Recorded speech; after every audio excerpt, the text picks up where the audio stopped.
Hey guys, and welcome to another First Impressions video, the video game series in which we look at a recently released game and I give you my first thoughts and impressions on it. And today we look at The Search of Fran 2, which is a mess, honestly. It looks more like a demo of what graphical capabilities could be opposed to an actual game. There is no start screen, there is no viable options in the game, there's no optimization, there is motion blur by default, there's no volume settings. It's awful. And that's before we even get into the gameplay. So if I hit my button here, you can see the sort of options you get with a background coding processing the data as you work.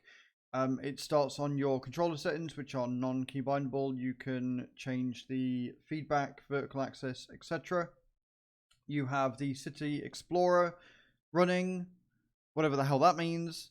You can change the camera sort of stuff if you so desire. And then you've got your world settings, which is the only way you're going to get any sort of FPS running. But full disclosure, it kind of switches it all back to default whenever you restart the game. If you press escape, it completely closes out the game. There is no customization for your character. This is just how he looks. So honestly, not ideal. The FPS is awful, and you get this weird sort of aura around him whenever you spin the camera, as well as the really awful motion blur. You get quests that are more brain dead than most quests in MMOs. It is literally go here, speak to this person. There is no confirmation. You don't actually accept the quest. You just talk to a person and therefore you get the quest. You have these glowing orbs which you're supposed to collect, but there's no explanation as to why. There's no minimap, which really doesn't help. And the fact that it's off by default for your traffic, even though traffic is on, so that makes no sense either. And the character models don't move or anything. They just stand there looking weirdly zombietic. And that's how you claim your quest, and you've got to look for the next red marker, although I can't see the red marker because why the hell would I be able to see a red marker? It's just awful. Like, it looks very pretty, right? When you're stood still and you've got a decent frame rate, like, the world itself looks pretty.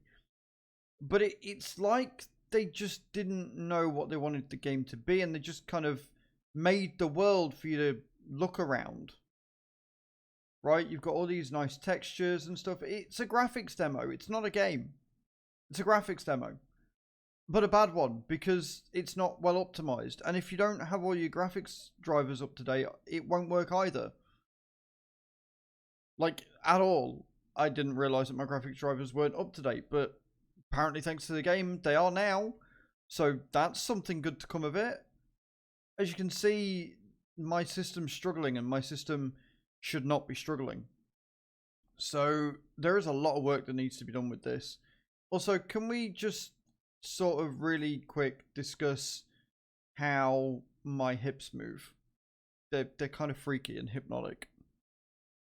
But there you go, guys. This is a really quick video to say that this game is not a game. It's not worth playing. I don't understand what you're supposed to do. There's no introduction to it. There's advertisements for the developers all over the place.